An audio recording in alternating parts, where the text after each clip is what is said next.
I'm very excited to have our next guest, trainer Jimmy Jerkens, who will be saddling Preservationist, one of the favorites in the Whitney this weekend. Jimmy, thanks so much for joining us. Thank you. We will get you to speak right in the microphone. I know, it's hard. Gabby was doing a good job, actually. Try to be nicer to me than Gabby was. She wasn't being nice to me. I'll try. It's not easy. But. It's not. So, Preservationist. It must be pretty exciting to have a horse that's one of the favorites in the Whitney. Yeah, I mean, all he's been through, you know, it's the strangest thing. You don't really see this with horses. I mean, he came up late as a 2-year-old and just had, he was so huge, and he was big and huge horse, and ran into immediate soundness problems. But then we got him back as a 3-year-old, and we got him going, and we got a couple of races into him, and there's just little nagging things happened time after time after time, and we just had to, we had no alternative but to stop him and send him back to the farm. But it was incredibly frustrating because you knew he was just, and his family, if you look at the pedigree, his female family is second to none. I mean, it's just quality from close up to 4 or 5 generations back. And, you know, Dr. Carr did a great job of spotting that and picking him out. He's a beautiful specimen on top of it. And finally, after 3.5 years, broke his maiden when he was 5 years old. Yeah. I mean, when do you see that? It's amazing. Yeah. Now, is one of the reasons, because when he won the Suburban, and obviously winning Suburban, it has to be incredibly satisfying to get a horse like that and win a big race, especially as impressively as he did, considering all he's been through. Yeah, because, you know, when he won that race before that, I remember watching it. I was running Delta Prince in the Shoemaker. I just rented a car and was standing still on one of the 405 out or whatever, there. right. And I saw the race on the phone, and actually I had a horse in there that I thought he was in. I didn't think he was quite as talented, but I thought he was in a little better shape physically. He was a horse called Timber Ghost, and they both had good trips, and I thought Preservationist had a little license to get kind of tired because it had been it was a long layoff, and we had some weather wasn't that good, and couldn't really train him quite like we want to with a big strong horse like him. But he won it anyway on class, you know, and that showed me a whole lot there. And then since that day, he was able to, you know, he never missed a beat, and we never had any setbacks, and he worked sensational for the Suburban, and he ran to it. Now, because you originally at the Suburban were thinking you would probably wait for the Woodward, is one of the decisions in running him in the Whitney is thinking this is a horse. It's been hard to keep him sound. Yeah. We might as well run him while he's doing well. Exactly. I mean, you know, and it would creep on. It would happen. Things that would happen to him would happen overnight. It was like a light switch. It was the weirdest thing. You'd have this fabulous horse. You'd think, oh boy, what a year I'm going to have. And then the next day, there was a foot problem or a ankle blew up or something. You know, it was really frustrating. But yeah, that had a lot to do with it. Is it a big part or a part of the game as a trainer, having a horse that you know is a real talent and just never really being able to get the horse to races or never getting a chance to have that horse show what it can do, he or she? Yeah, I mean, it's what you live for. You get a horse with a talent like this, and you just to think that it's not going to, you know, pan out into fruition. It's just very frustrating. This timing. But you got to have, you know, it all goes to the owners too. I mean, there's only an outfit like Centennial where this could possibly happen, because it's they're partnerships, and they have to. There's only a certain amount of time that they run out of money, and they have to redo things and revamp it. To, you know, I even offered. I'll never forget. I even offered to take a piece of him myself. You know, train him.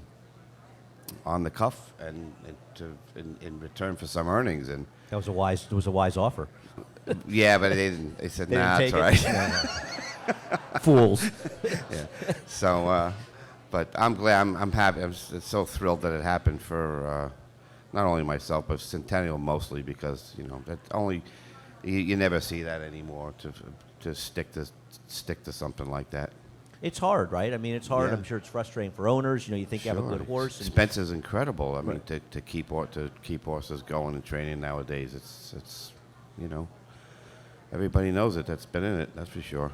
So, are you prepared if he should win the Whitney that people are going to bring up Onion? Yeah. You know it's inevitable, right? I mean, he's Well, how could you not? I mean, Right? God, he beat the best horse, one of the best top 5 horses that ever lived with a with a homebred gelding. Only the chief could do something like that. Were you here for that with him? Absolute. Wasn't with him. I was on the backside with my brother and my sister watching it. I'll never forget it. It was the only time I ever remember them saddling. They saddled the horses for the race on the turf course in the infield. Really, in front of the track? Yeah. Yep. Yeah, but it was such a big deal, and Broadway had all these things going across Broadway in the Meadow Stable silks, Really? colors and everything. It was a huge deal. Secretariat, forget it. He just won the Triple Crown. Right. Yeah. And how what did your dad actually think going into the race tonight? Did he think he had Well, a real chance? he thought like no other, and that's why he was. That's why who he was. You wouldn't. He had. This is no lie. Onion broke the 6.5 furlong track record the Tuesday before that Saturday. He ran back 5 days later. Or 4 Tuesday to days later, Saturday. whatever, Yeah, 4 days. 6.5 furlongs. He beat it was a money allowance race like they had in those days. One of those allowance races was just about, Imperial Hint could just about run it. They would write him that way. Right. And he ran away from a field of top sprinters like they were nothing. I'll never forget it. And actually, I think Eddie Maple rode him, and why he didn't write him back in the Whitney, I can't Who tell you. rode him in the Whitney? Jacinto Vasquez. Really? Yeah. And in those days, this is how long ago it was, you entered 24 hours Yeah. before. I don't think anybody remembers that. I remember, and the form would come out that night before. Yeah, and Different. Yeah, and he had witnessed the Secretariat's final blowout for the Whitney, and it was very sluggish for him. If you look up Secretariat's workouts, they were all track record workouts, and this was like a half in 48, and he was driving to go in 48, and that's not like him. So he was on his pony, and he witnessed it, and he said, "Man, he might." He'd been through the Triple Crown. He was Secretariat, but still, like horses, they could only do so much, and he wasn't at his best. And he had a horse that was super sharp, and he took a shot, and he beat him. Yeah, and he beat him and made history in racing. I mean, Yep. it's really a race. I think it's a race that racing will never forget. And, Right. and Saratoga will never forget. I mean, it might be one of the most. I think if you look at it, it's like Jim Dandy beating Gallant Fox, right? And Man of War losing, and Onion being Secretariat. Absolutely. I mean, they're the ones people remember. And, obviously Keen Ice beating American Pharaoh, but it wasn't like beating Secretariat. He was like a world star, superstar. No question. Now, with your dad, and you like talking about your dad, we all like talking about your dad, and everybody misses him. What are some of the things that you remember the most about him, both good and bad? Like, what did he Well- do that frustrated you the most? I don't know. Well, he was just all. I mean, he was a terrific father, and we had all us kids had the most tremendous childhood growing up, all because of his toil and work and everything like that. But he was all horses and racing, and that was it. My mom would want to invite people over for dinner and stuff like that, and if they weren't horse people, he didn't want anything to do with it. And that kind of pissed her off a little bit. But I can't really say too many bad things about him. I really can't. I don't think that anybody will ever be able to tell all the good things that he did around the racetrack. I And know. that's the thing about him. Yeah, all the people he helped. Yeah, to attain the success that he did in this game, to help so many unknown jockeys. I mean, who would society selection? Who would think of riding Ray Ganpath? Right. and Shannon, little Shannon Yuski, who he really helped him. People that helped him get the job done in the morning, he wanted to reward them. He just never casted anybody aside.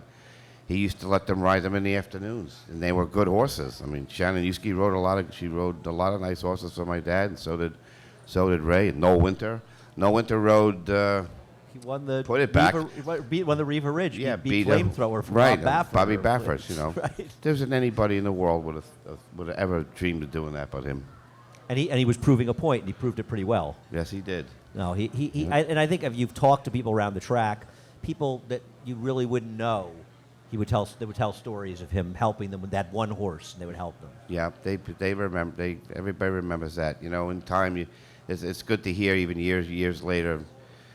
Even Peter Brandt. You know, I've known Peter Brandt for, you know, he's gotten back in the game big time, and I remember when he was getting into polo way back in the mid to late '70s, and my dad was still playing, and we would play. We'd go up to. Your dad played polo? Yeah.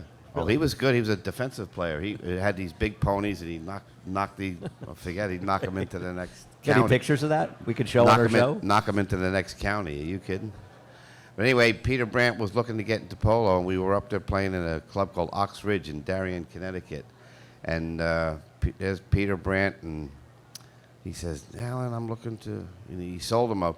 He knew he was a green rider, and he was just needed one of these ponies that were basically would take him to the ball. You know, that's what you needed to get started to learn how to play polo. And he sold him his first pony. His name was Congo.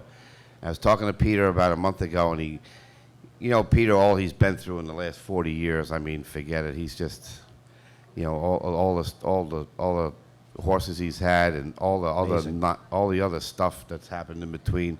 And he never forgot that my dad sold him that pony. Really? For not much money at all. He knew it would teach him how to play the right way, and he never forgot that.